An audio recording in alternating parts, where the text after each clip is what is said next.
When you think about your vision and your hope for MTCS in 5 years, what are some important things that you want our current community and our listeners to know? I want to see our students and our graduates thriving. I want to be able to celebrate and bring those alumnus back into our buildings and speaking with our students about their experiences here.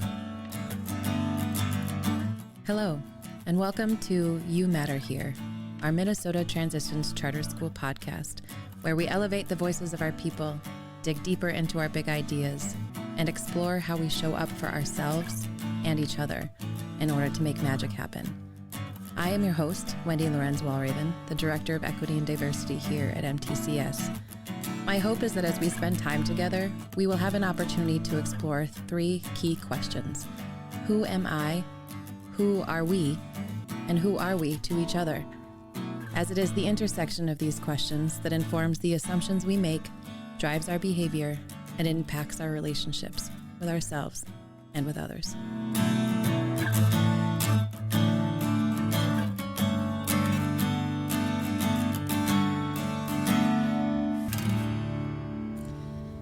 Thank you again for listening to You Matter Here, our Minnesota Transitions Charter School podcast. Today, I have the opportunity to sit down with Shawn Fondow, our Executive Director of MTCS. Shawn joined the MTCS team in 2007, marking 16 years of service with our community. Shawn began his time here as the Phy-Ed teacher at MTS Elementary, then became the principal at Benetti Academy, served as the Director of Elementary Programs, then as the principal of MTS Secondary, served as the interim superintendent last year, and is now officially our executive director from now until the end of time. Shawn, thank you so much for being here today and for your willingness to share parts of yourself and your vision with our listeners. Thanks for having me. So let's get curious. Shawn, would you be willing to share a little bit about how you joined our MTCS community and what keeps you coming back year after year? Well, sure. Yeah. Looking forward to it. In the summer of 2007, I moved back to Minnesota from Phoenix, Arizona, and was looking for a job. I had a wife and a young daughter and no job. So I spent the summer applying for jobs across the metro and primarily in traditional public schools at first. But as the summer continued to stretch on, I opened my search into charter schools and landed a interview with Matt Coder, who was a principal at MTS Elementary at the time, and we clicked right away. He had a similar life experience to me about 5 years prior, and he hired me over the weekend, and I've been here ever since. It is an intense time to be an educational leader. Would you mind sharing some of the challenges you experience as a leader, supporting a team with growing needs during a time when many are leaving the profession? So that's an easy question. Yeah, it's a light one. Over the last 3 years in particular, the world's changed with COVID-19 and how that's been politicized from the left and the right and everyone in between. The murder of George Floyd followed and changed our city and our community and our school intimately forever. Mm-hmm. And those two things back to back are, you just don't go back from that. There is no back to normal. It is the new normal in everything that we do. So how does that affect people? I think that's number one. How does that affect our staff and our hiring pool? Mm-hmm. People, I think, have found that life is too short to do things that they don't love. Totally. And our society doesn't value educators the way that they used to. Mm-hmm. So when you are looking to put great people in front of our great students, you've got to look a little bit harder. Mm-hmm. And with that said, we need to look harder at how do we keep the great people we already have in front of our great students. Totally. And while that always has been something that I valued as a leader, in my new role, I've got to instill that value in all of our leaders here. Not to say that it's not, but we've got some new leaders, and trying to teach them, because ultimately that's what I am, as a teacher, about the importance of taking care of our people while still trying to drive towards your goals for yourself professionally and your school and your students and whatnot. That's been a learning experience for me. I mean, there's so many aspects to that question. Our families have different expectations of us now than they did when I started as a leader in 2011 as well. And, being open to taking that feedback, and oftentimes criticism, and many times it's warranted, and humbling yourself to be able to realize that, while you're the expert and you're supposed to have all the answers, there are so many things you still don't know. Right. And being able to hear that sometimes in unflattering ways from the people that you get up every day to serve. It doesn't always feel good, but sometimes it's what you need to hear. Yeah, absolutely. And I think, again, people's expectations are changing. I think that we are continually trying to hold ourselves to higher standards, right? To sort of say, like, and I think people, like you mentioned, in the pandemic learned kind of what they will and will not put up with, right? And how to find your voice, and that your voice matters, and being able to find the places where you can speak to be heard, right? And I think that is certainly some of our work that we have tried to do here at MTCS, is to create space for people to share their thoughts, right? And that doesn't mean share all of the beautiful things that happen, but also, sharing the things that aren't working, and the things that are limiting space or excluding people, and being willing to listen for understanding, but also be willing to be changed by what you hear, right? Because that's different.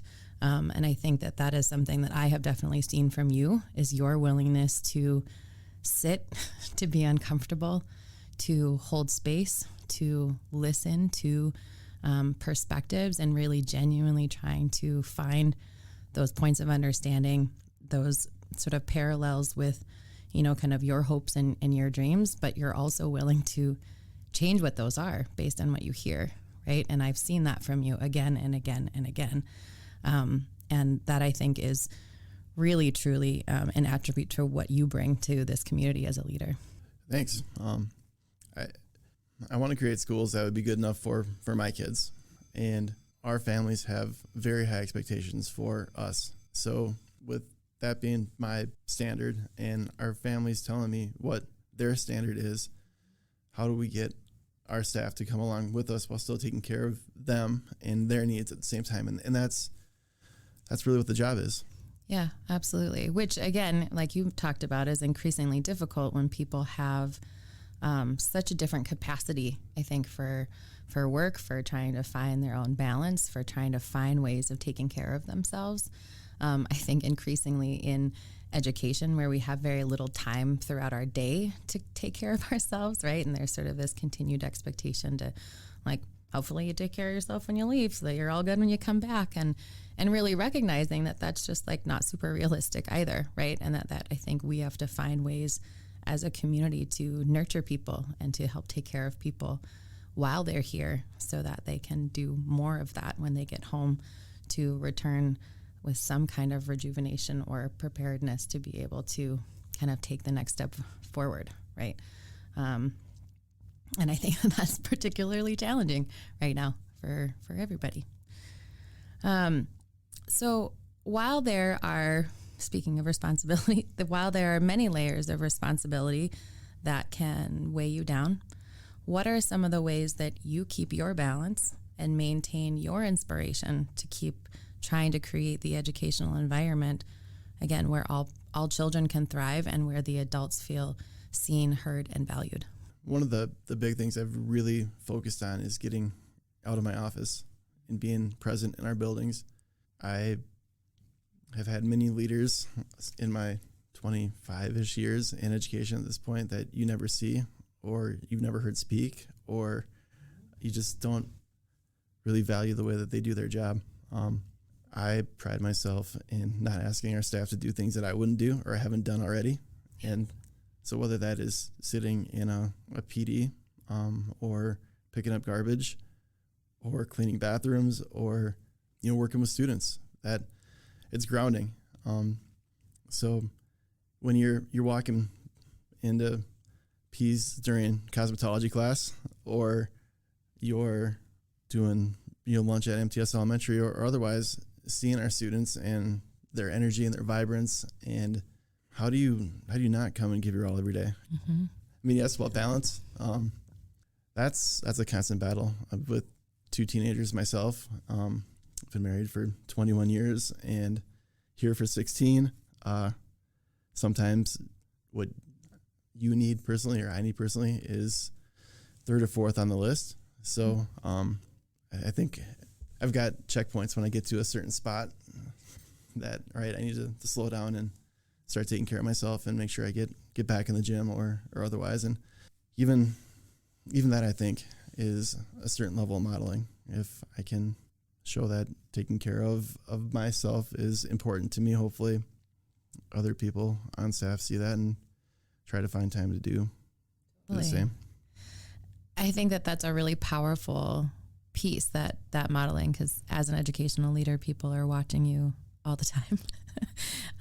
And again, I think it's one thing to say, we value you taking care of yourself. It's another thing for people to see you actively taking care of yourself.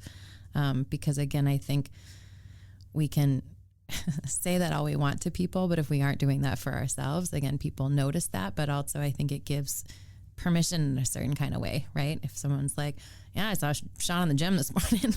Hey, I should come into the gym before work and get a workout in or whatever, to see if I start my day feeling a little bit different. But again, I think, that is something that we try to do through professional development and trying to just offer up opportunities, again, for people to engage in wellness practices. But there's not quite really anything like being able to watch the people who are leading you and supporting you in doing the very things that you're asking them to do, right? When you think about your vision and your hope for MTCS in 5 years, what are some important things that you want our current community and our listeners to know? I want to see our students and our graduates thriving. I want to be able to celebrate and bring those alumnus back into our buildings and speaking with their students about their experiences here. We've got a number of alumni working for us from MTS Secondary, but I don't know, we see the same for virtual or certainly not Beneitier academies yet. And we need to do a better job of celebrating our successes going forward. We need to do a better job of telling stories of our students who have left here and are doing amazing things in the world, because there are many of them. Mm-hmm. And so if we can continue to create conditions that allow our students to thrive and then focus on those stories, the narrative around our school is going to change. Right. Yeah, absolutely. And I think, I want to bring in, our staff who were students here at some point. And, we have some longstanding staff who were here a long time ago. Sorry, I don't mean you're old. But also that we have, people who graduated within the last few years who have joined our team, which is really, really wonderful to be able to see our young people just sort of taking charge of their adult lives and really giving back to community, right? That's a lot of why people come back to work here, is because they want to invest in our students and our people here. Right. And while MTS Secondary in particular, and MTCS as a whole, I guess, has been around for 26 or so years at this point, it feels like almost a restart in the last 7 or 8, and then another restart in the last 2. There are things that we were when I started 16 years ago that we're not anymore. Right. And that doesn't mean we're better right now. There are things that we had 16 years ago we'd like to bring back, but there are things that we were 16 years ago that we're not, and that's okay too. Mm-hmm. But some of the things that we've started in the last couple of years with our careers program and in this room that we're in, there's so much opportunity to grow and build, and that's the next goal. How do we take where we are right now and build on the things that we're doing well? Mm. Yeah. And how do we really inspire people to push past where they think their limits are too, in order to make that happen. And that's that full circle back to you really can do whatever you want to. Yeah. If we had somebody who really wanted to have a lacrosse team, for goodness sakes, our kids have, I don't know that we have many kids who are big lacrosse fans, but if we have a dynamic leader who wants to start a lacrosse team, I know you can do it. Just kids want to follow dynamic leaders and do fun things.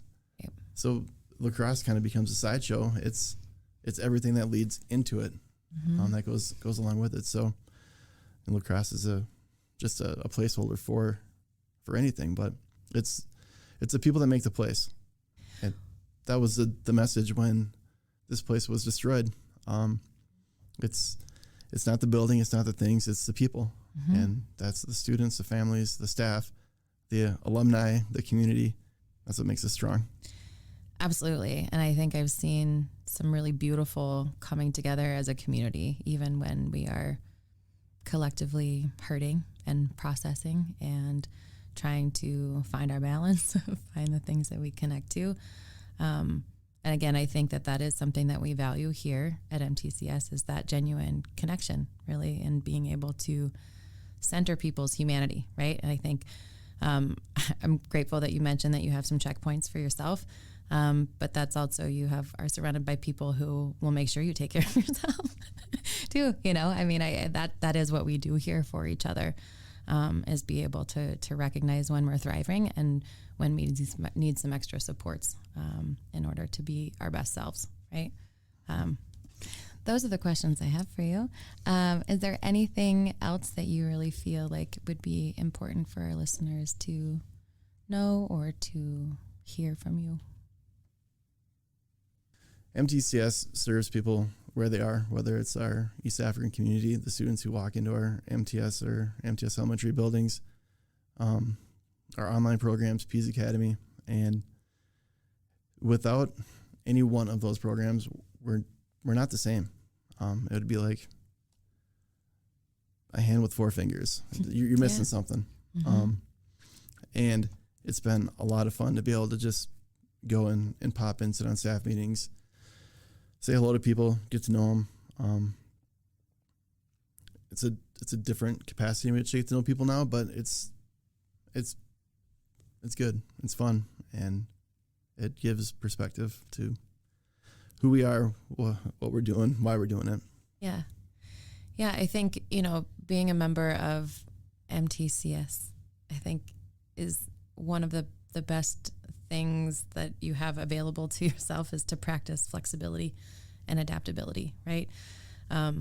We talked about kind of the change over the course of the years, but also our own internal personal journey of change and growth as we continue to have opportunities to learn from young people, the people that we work with, our community at large, and that's a sort of continual process here, which I don't necessarily know if that's always valued in education. Like as an organization that's really about learning, we sometimes think like, well, once you reach a certain age, you don't have to learn anymore, right? And I think we here really do prioritize, again, our own personal learning, your own willingness to be able to be changed by what you hear, be changed by the things that you learn, and to flexibly adapt to responding to the needs so that we can meet people exactly where they are.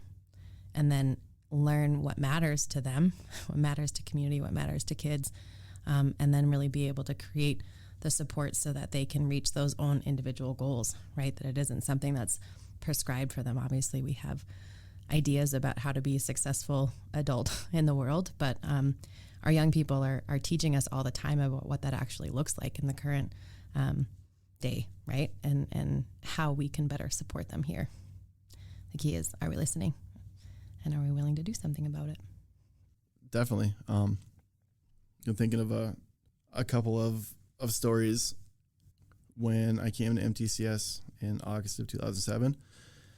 I wanted to do some coaching. I'd done some baseball coaching in Phoenix and in Minnetonka before I moved to Phoenix.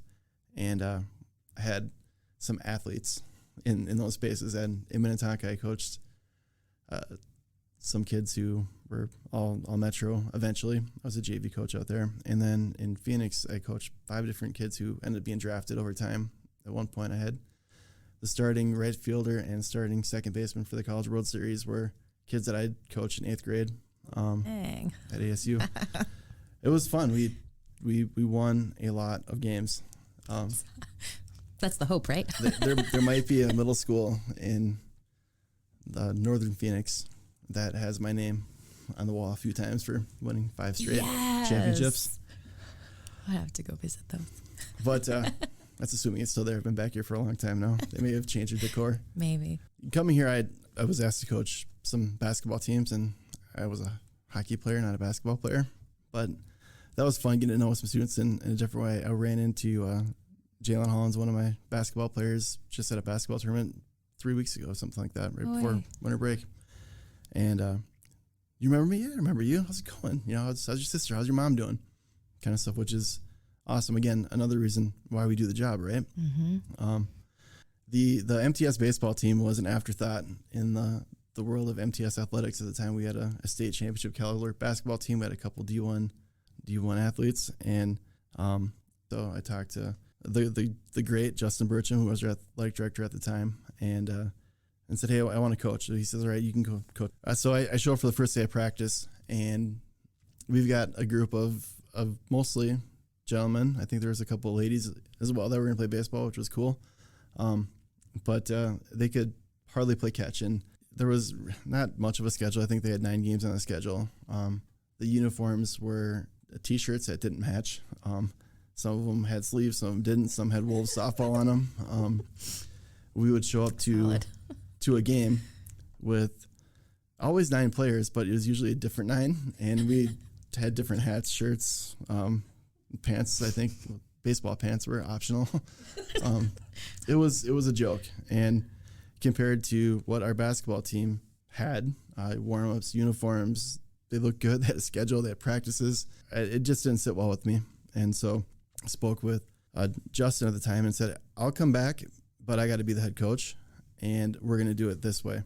And the first thing we did is we bought uniforms, like legitimate baseball uniforms with stitched on letters, pants, the whole bit. So when our kids walked on a field, they felt proud of what they were wearing. Totally.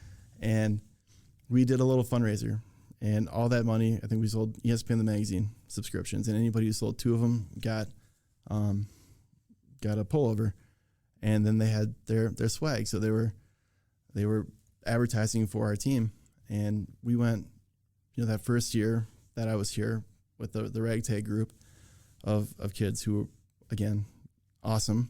We didn't have much talent. To the next year, where we went and played 16 games and had practice every day of the week, Monday through Friday, some Saturdays, and didn't win a single game again. But by year 3, we won 1, mm-hmm. and year 4, we won 6. That's amazing. And to see the development of some of those kids that were there on day 1 to my 4th year, and the investment, we went from, again, 9 different kids every day to having a varsity and a JV with like 35 kids that played in 7th through 12th grades with full uniforms, and it mattered, right? And that was my goal there, is to create a program that mattered to our students. Basketball mattered, but we don't have to win state championships to matter, right? And that was my goal there. I love that. It's the same as unit planning. Mm-hmm. Like, I had a goal to not be the bottom seed at the section tournament. Mm-hmm. And I knew it wasn't a 1-year plan, but you have your end goal, and then you start building steps to get there. Right. And in step 1 was building pride in the program. Mm-hmm. Make it worthwhile to not have an after school job, right. To get your homework done, to be a good citizen in the school, so you can be a part of this thing that means something, that it's worthwhile. And by having that end goal, building the steps, working the plan, we got there, and we created an awesome outcome for those students. It feels good. Yeah. Absolutely. Yeah. And I'm sure that experience is something that, if you were to ask any of those young people today, is an experience they remember, right? And that they gain something from. That's what high school is all about, right? Is the memories, so you can, like us, and tell great stories about the good old days. Yeah, right. Oh, I love that. Well, again, I really appreciate you taking the time to sit down and to talk with me today. I know that your calendar is very full and you have lots of places to be all the time. But the fact that you take times for this, you take time to be in classrooms, you take time to talk to kids, you take time to hold space for an adult who needs to talk to you at any moment of the day.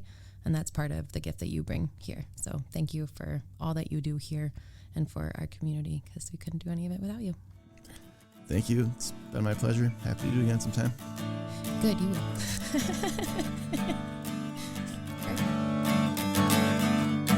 For all of you listening, I appreciate you tuning in and for your willingness to listen for understanding. That's what it's all about. So stay curious, ask more questions, and until next time, this is your host, Wendy Lawrence-Wallerman.